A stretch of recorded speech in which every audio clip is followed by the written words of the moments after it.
Tim gabungan dari Dit Samapta Polda Bali, Sat Samapta, dan Sat Lantas Polresta Denpasar melakukan patroli di Jalan Gatot Subroto, Renon, Jalan Bypass Ngurah Rai Sanur, hingga Jalan Taman Pancing Denpasar Selatan. Blue Light Patrol cipta kondisi ini bertujuan antisipasi potensi gangguan.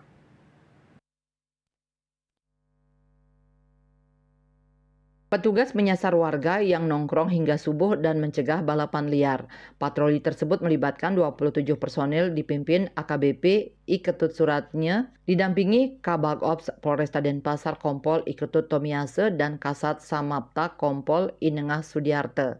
Kasihumas Polresta Denpasar AKP Ketut Sukadi menjelaskan fokus patroli itu adalah masyarakat yang masih aktif beraktivitas hingga dini hari serta antisipasi kegiatan anak muda khususnya trek-trekan. Dalam pelaksanaannya, personil berdialogis dengan masyarakat untuk mengantisipasi potensi gangguan Kamtibmas dan mencegah kejadian yang tidak diinginkan.